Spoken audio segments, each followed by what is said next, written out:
দেশের সকলের দোয়া ছিল এবং কাইন্ড অফ মিরাকেল এবং আল্লাহ তাআলা চেয়েছেন অবশ্যই, সেজন্য তিনি আমাদের মাঝে আছেন এবং খুব দ্রুতই আবার হয়তো আমরা পুরাতন ভাবেই তাকে দেখতে পাবো, মাঠে দেখতে পাবো, এটাই প্রত্যাশা রাখছি। আসিফ ভাই, থাইল্যান্ডে উচ্চ চিকিৎসার কি কোনো দরকার আছে না বাংলাদেশের চিকিৎসা? এখনও ডাক্তারদের সাথে ফ্যামিলি কথা বলছে, যদি ডাক্তাররা এই ধরনের কিছু সাজেস্ট করে তাহলে ফ্যামিলি ভাববে সে বিষয়ে। এত বড় একটা দুর্ঘটনার পর ওনার যে মেন্টাল স্ট্রেংথ, এটা সত্যি অভাবনীয়।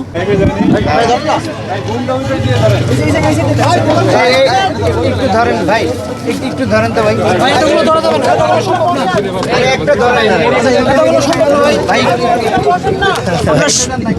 আমরা শুরু করি।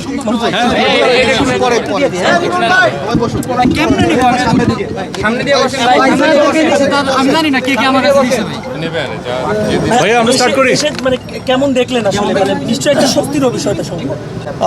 তামিম ভাই এখন সিসিইউতে আছেন, আর ওনার সাথে দেখা হলো এবং এত বড় একটা দুর্ঘটনার পর ওনার যে মেন্টাল স্ট্রেংথ, এটা সত্যি অভাবনীয় এবং এই মেন্টাল স্ট্রেংথের কারণেই এটা অনেক বড় প্রভাব রেখেছে এবং অবশ্যই সাভারের মতো জায়গায় যখন আমি প্রথম শুনলাম তখন আমি ভয় পাচ্ছিলাম যে সাভারের মতো জায়গায় আসলে ট্রিটমেন্টটা পাওয়া যাবে কি না, বাট সেখানকার ডাক্তাররাও খুব ভালো ভূমিকা রেখেছে, ফিজিওরাও ভালো ভূমিকা রেখেছেন, ফলে এবং আল্লাহ তাআলার অশেষ রহমতে হি ইজ অ্যালাইভ অ্যান্ড এতক্ষণ না থাকার পরেও সেরকম ফিজিক্যাল ড্যামেজও হয়নি অ্যান্ড আমি মনে করি যে খুব দ্রুত উনি রিকভার করবেন। ওনার মেন্টাল যে স্ট্রেংথ দেখলাম, তারপরে ওনার ফ্যামিলির সাথেও কথা হয়েছে, সবাই এখন স্বস্তিতে আছে।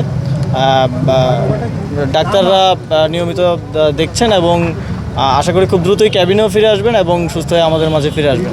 আসিফ ভাই, থাইল্যান্ডে উচ্চ চিকিৎসার কি কোনো দরকার আছে না বাংলাদেশের চিকিৎসা? এখনও ডাক্তারদের সাথে ফ্যামিলি কথা বলছে, যদি ডাক্তাররা এই ধরনের কিছু সাজেস্ট করে তাহলে ফ্যামিলি ভাববে সে বিষয়ে। মাননীয় উপদেষ্টা, বাংলাদেশের সবাই তামিমের জন্য দোয়া করেছে, মানে দোয়াটাও নিশ্চয়ই একটা কাজে লেগেছে। হ্যাঁ, অবশ্যই। তামিম ইকবাল আমাদের বাংলাদেশে আমরা যারা ছোটোবেলা থেকে ক্রিকেট দেখি, তামিম ইকবাল সহ আমাদের ক্রিকেটকে যারা একটা নতুন ধাপে নিয়ে এসেছে তাদের মধ্যে একজন অন্যতম। সেই জায়গা থেকে দেশের সকলের দোয়া ছিল এবং কাইন্ড অফ মিরাকেল এবং আল্লাহ তাআলা চেয়েছেন অবশ্যই, সেজন্য তিনি আমাদের মাঝে আছেন এবং খুব দ্রুতই আবার হয়তো আমরা পুরাতন ভাবেই তাকে দেখতে পাবো, মাঠে দেখতে পাবো, এটাই প্রত্যাশা রাখছি। জি, থ্যাংক ইউ। যে কথা বলছি,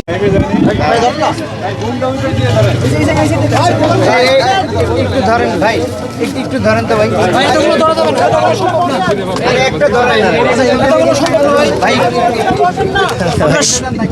আমরা